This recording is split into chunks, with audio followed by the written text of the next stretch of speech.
Good morning students. आज हम आपकी पाठ्य पुस्तक सुनहरी धूप के पाठ 13 यात्रा जो पूरी ना हो सकी पढ़ेंगे। ये पाठ पंडित जवाहरलाल नेहरू जी ने लिखा है और उन्होंने इस पाठ में अपनी एक पर्वतीय यात्रा का वर्णन किया है और उसमें आने वाली कठिनाइयों के बारे में बताया है। तो चलिए अब हम इस पाठ को पढ़ते हैं। 1916 में अपने विवाह के पश्चात हमने कुछ महीने कश्मीर में बिताए। मैंने अपने परिवार को तो श्रीनगर की घाटी में छोड़ दिया, परंतु मैं अपने एक चचेरे भाई के साथ कई हफ्तों तक पहाड़ों पर घूमता रहा और घूमते हुए लद्दाख तक पहुंच गया। अब यहाँ पे पंडित जवाहरलाल नेहरू जी बता रहे हैं कि जब उनका विवाह हुआ 1916 में, तो अपने विवाह के पश्चात वो कुछ महीने तो जाकर कश्मीर में रहे और उसके बाद उन्होंने अपने परिवार को श्रीनगर की घाटी में छोड़ दिया और फिर वह अपने चचेरे भाई के साथ कुछ हफ्तों तक पहाड़ों में घूमने के लिए निकल गए। अब वो घूमते घूमते कहाँ पहुँचे, कई हफ्तों तक पहाड़ों में इधर उधर घूमते रहे और घूमते हुए वो लद्दाख तक पहुँच गए। लद्दाख जो है वो बहुत ये पहाड़ों का ऐसा इलाका है जहाँ पे बहुत ज़्यादा पूरा बर्फ़ से ये ढका होता है। इस यात्रा में मुझे एक दिल दहला देने वाला अनुभव हुआ। अब पंडित जी कह रहे हैं, जवाहरलाल नेहरू पंडित जी, कि मुझे इस यात्रा के दौरान क्या हुआ कि एक दिल दहला देने वाला अनुभव हुआ का मतलब एक बहुत ही खतरनाक अनुभव मुझे एक्सपीरियंस हुआ, जिससे कि मेरा दिल जो था वो एकदम दहक गया। मतलब बहुत ज़्यादा मेरा दिल जो था वो दहल गया का मतलब वही होता है कि बहुत ज़्यादा वो भयानक उनके साथ एक अनुभव हुआ, एक्सपीरियंस हुआ। जोजिला घाटी से आगे सफ़र करते हुए हम एक जगह पहुँचे। यहाँ पंडित जी कह रहे हैं कि एक जोजिला घाटी है वहाँ पे पहाड़ों के अंदर, और वहाँ का सफ़र करते करते हुए वहाँ पर पहुँच गए एक दिन। मेरे ख्याल से वह मटायन कहलाती है, और ये जो जोजिला घाटी जो है ये क्या कहलाती है, मटायन कहलाती है। हमसे कहा गया था कि अमरनाथ की गुफा यहाँ से सिर्फ 8 मील दूर है, और जवाहरलाल नेहरू कह रहे हैं कि उनको ये बताया गया था कि अमरनाथ की जो गुफा है वो यहाँ से केवल 8 मील दूर थी। किससे 8 मील दूर थी? मटायन से 8 मील दूर थी। यह ठीक था कि बीच में हिम से ढका हुआ एक बहुत बड़ा पहाड़ पड़ता था, और उन्हें यह बताया गया कि एक बीच में हिम से ढका हुआ, हिम का मतलब बर्फ़, हिम किसे कहते हैं? बर्फ़। तो उनको यह बताया गया कि वहाँ पे हिम से ढका हुआ एक पहाड़ भी पड़ता था बीच में, जिसे कि पार करना पड़ता था उस गुफा तक जाने के लिए। लेकिन उससे क्या, 8 मील होते ही क्या है, तो अब नेहरू जी कहते हैं ये तो उनके लिए बहुत ही कम रास्ता था, तो उनके लिए क्या है ये 8 मील। हम दोनों में जोश खूब था। अब जवाहरलाल नेहरू जी कह रहे हैं कि उनके चचेरे भाई में और उनमें बहुत अधिक जोश था, किंतु अनुभव नदारद। लेकिन अनुभव तो, एक्सपीरियंस तो बिल्कुल भी नहीं था दोनों को। नदारद का मतलब वो तो गायब था। हमने अपने डेरे तंबू जो 11,500 फुट की ऊंचाई पर थे, डेरे तंबू क्या होते हैं कि जो पहाड़ी यात्रा के दौरान जहाँ जहाँ विश्राम किया जाता है ना, तो वहाँ पे ये अपने टेंट्स वगैरह लगा के वहाँ पे कुछ देर के लिए विश्राम करते हैं, तो उसको बोलते हैं डेरे तंबू। वो क्या क्या थे वहाँ से, जो 11,500 फुट की ऊंचाई पर थे। कितने ऊंचे थे वो? 11,500 फुट की ऊंचाई पर थे, जिनको वो पीछे छोड़ आए थे। हम एक छोटे से दल के साथ पहाड़ पर चढ़ने लगे। अब नेहरू जी जो थे उनके साथ 2-4 लोग और थे, उसको दल बोला गया। दल किसको बोला गया है? उनके ग्रुप को, जहाँ जो जो उनके साथ थे लोग। हम एक छोटे से दल के साथ पहाड़ पर चढ़ने लगे। रास्ता दिखाने के लिए हमारे साथ वहीं रहने वाला एक गडरिया था। और रास्ता दिखाने वाला कौन था उनके साथ? एक गडरिया। गडरिया कौन होता है? जो बकरी और भेड़े वगैरह चराने वाला जो होता है ना, उसको गडरिया बोलते हैं।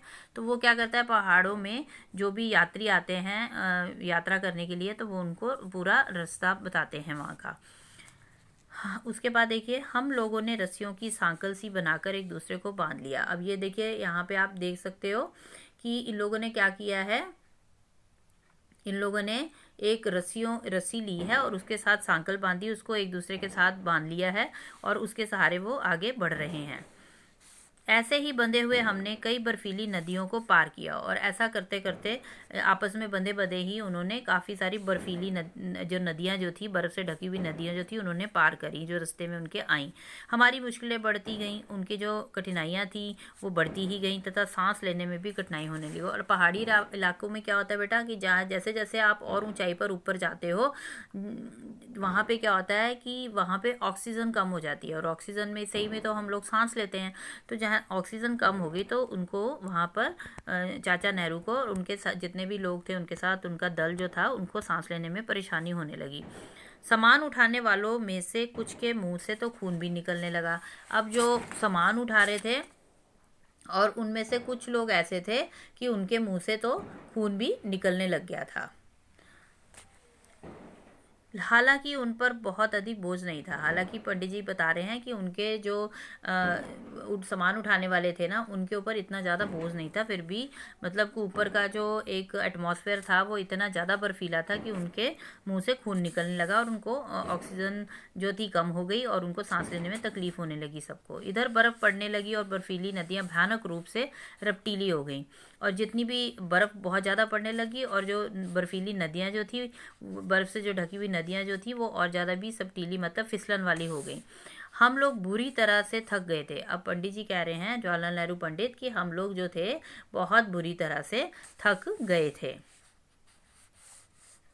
एक एक कदम आगे बढ़ाने के लिए बहुत कोशिश करनी पड़ती थी, और वो कह रहे हैं कि एक एक कदम हम आगे बढ़ाने के लिए हमें बहुत ज़्यादा कठिनाई का सामना करना पड़ रहा था, लेकिन फिर भी हम आगे बढ़ते ही गए। लेकिन फिर भी ये लोग आगे बढ़ते ही गए। हमने अपना खेमा सुबह 4 बजे छोड़ा था, जहाँ पे उनका जो जहाँ उन्होंने टेंट वगैरह लगाए थे ना, जहाँ उन्होंने विश्राम किया था, तो वहाँ उन्होंने अपने खेमा जो था सुबह 4 बजे छोड़ा था।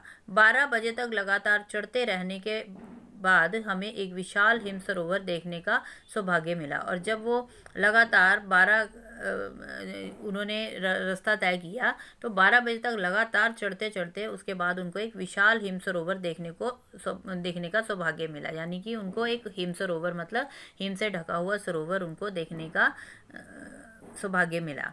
उसके बाद यहाँ का दृश्य बहुत ही सुंदर था। उसके चारों ओर बर्फ से ढकी पर्वत चोटियाँ थीं, और चारों तरफ क्या था, बर्फ की चोटियाँ थीं वहाँ पे, मानो देवताओं का मुकुट हो अथवा चंद्र अर्धचंद्र हो। और उनको देख के क्या लग रहा था कि मान लो वो देवताओं का मुकुट है या फिर आधा चंद्रमा है।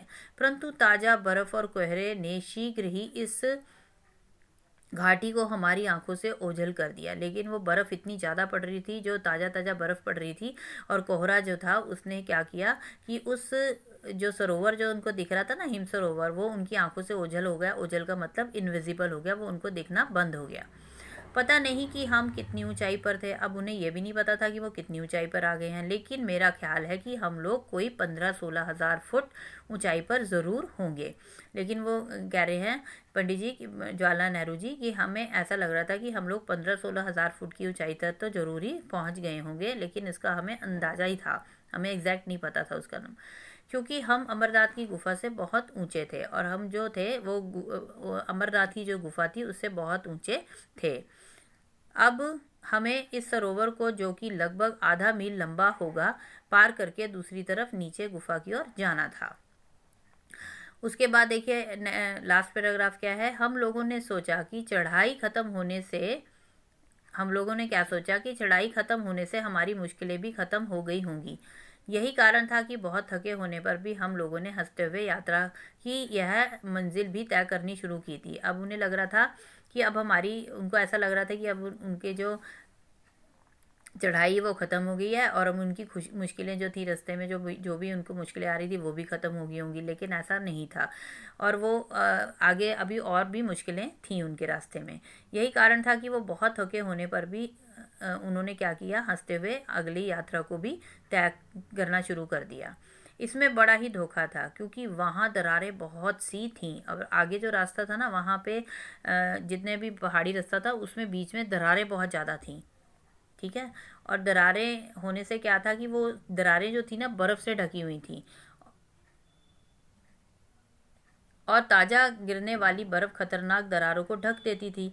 इस नई बर्फ़ ने मेरा करीब करीब खात्मा ही कर दिया होता। अब ये जो नई बर्फ़ गिर रही थी ना, ताज़ा ताज़ा बर्फ़ उन दरारों के ऊपर, तो उसने पंडित जवाहरलाल नेहरू कह रहे हैं कि उसने तो मेरे को ख़त्म ही कर दिया होता, क्योंकि यह एक जगह मैंने जो ही उसके ऊपर पैर रखा वह नीचे को खिसक गई। और पंडित जी कह रहे हैं जवाहरलाल नेहरू कि जैसे ही मैंने वहाँ पे पैर रखा उसके ऊपर, तो वो मेरा पैर जो था वो उस दरार के अंदर चला गया और वो नीचे को खिसक गया और मैं धम से बीच में दरार में गिर पड़ा।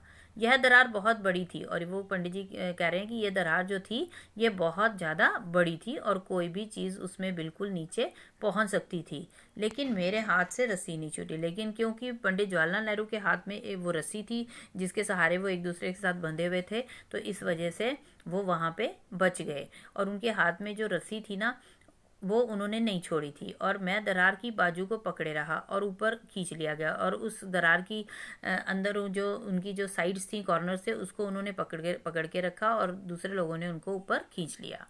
इस घटना से हम लोगों के होश तो उड़ गए। ठीक है, अब ये घटना इतनी भयानक थी और इससे इनके सबके होश तो उड़ गए। फिर भी हम लोग आगे चलते गए, लेकिन फिर भी वो अपना रास्ता आगे तय करते गए। लेकिन दरारों की तादाद और उनकी चौड़ाई आगे जाकर और भी बढ़ गई। लेकिन जो दरारें जो थी ना, इनकी जो तादाद थी ना, ये और धीरे धीरे आगे आगे बढ़ती जा रही थी। इसलिए अंत में हम लोग इनमें से कुछ को पार करने के कोई साधन भी हमारे पास नहीं थे। और वो कह रहे हैं कि इनमें से हमारे को आगे और बढ़ने के लिए हमारे पास कुछ भी फैसिलिटीज़ नहीं थी। इसलिए अंत में हम लोग थके हारे हताश ही लौट आए। और वो क्या कह रहे हैं पंडित जवाहरलाल नेहरू की एंड में क्या हुआ कि ये जो इतनी बड़ी बड़ी चौड़ी दरारें थी ना, इनको पार करने के लिए अब हमारे पास कोई फैसिलिटी नहीं थी। तो इसलिए हम लोग थके हुए थे, थके भी बहुत ज़्यादा थे हम लोग। तो हम लोग हताश हो गए, निराश हो गए। हताश का मतलब होता है कि निराश हो गए और हम वहाँ से वापस ही वहाँ से हम लोग लौट कर आ गए। तो इस प्रकार से उनकी जो अमरनाथ की गुफा की जो उनको देखना था वो अनदेखी ही रह गई। ठीक है, जो अमरनाथ की गुफा जो थी, जिसको भी उन्होंने देखना था, वो अनदेखी ही उनके लिए रह गई। अब देखिए बेटा, इसमें आपके ये कुछ आपके हैं शब्दार्थ, इनको हम पढ़ लेते हैं। चचेरा भाई, अब चचेरा भाई किसे बोलते हैं? चाचा का बेटा। उसके बाद नंबर 2 है हिम किसको बोलते हैं? बर्फ़ को। उसके बाद है गडरिया, गडरिया बोलते हैं भेड़ बकरियां चराने वाला। देन रपटीली, रपटीली का मतलब होता है फिसलन वाली। उसके बाद है हताश, हताश का मतलब होता है निराश। उसके बाद नेक्स्ट आपका वर्ड है हफ्ता, हफ्ता का मतलब होता है सप्ताह। उसके बाद अगला है जोश, जोश का मतलब होता है उत्साह। उसके बाद होता है बोझ, बोझ का मतलब होता है वजन। नेक्स्ट आपका है तादाद, तादाद का मतलब है संख्या।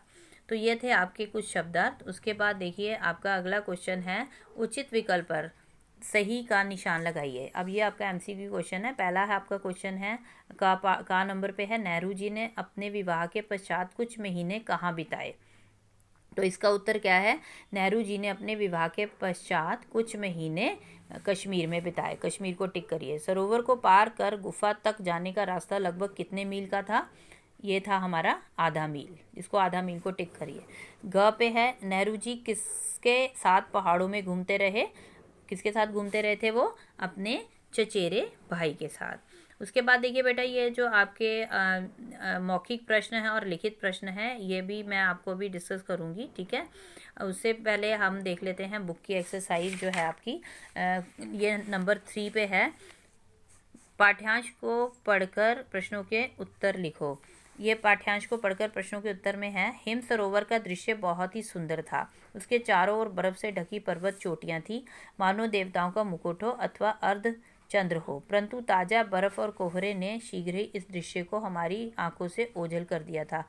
पता नहीं हम कितनी ऊंचाई पर थे। पहला क्वेश्चन क्या है इस के लिए? इस पर जो आपका दे रखा है गद्यांश, इसका है कहाँ का दृश्य बहुत सुंदर था? तो इसका उत्तर क्या है? हिम सरोवर का दृश्य बहुत सुंदर था।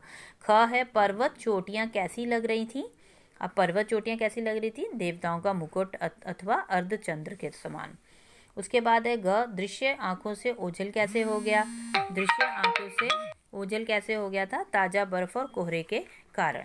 तो ये था इसका उत्तर। उसके बाद अगला है भाषा को समझें। अब इसमें देखिए बेटा, आपके ये कुछ वाक्य हैं, दिए गए वाक्यों में कर्ता को रेखांकित करना है। अब कर्ता आपको मालूम है ना, किसी भी वाक्य में जो काम करने वाला होता है, यानी कि जो उस वाक्य का सब्जेक्ट होता है, उसको आप कर्ता कहते हैं, जो काम करने वाला होता है। क में देखिए, नेहरू जी संभल कर चल रहे थे। अब यहाँ पे आपका कर्ता कौन है? नेहरू जी है। ख में लोग सांकल पकड़कर चल रहे थे। अब यहाँ पे आपका कर्ता कौन है? काम कौन कर रहा है? लोग। तो ये लोग जो है यहाँ पे कर्ता है। उसके बाद ग है आपका, प्रधानमंत्री अमरनाथ यात्रा पर जा रहे थे। यहाँ पे काम करने वाला कौन है? प्रधानमंत्री। तो प्रधानमंत्री यहाँ पे कर्ता है। घ में है, निहारिका पत्र लिखने लगी।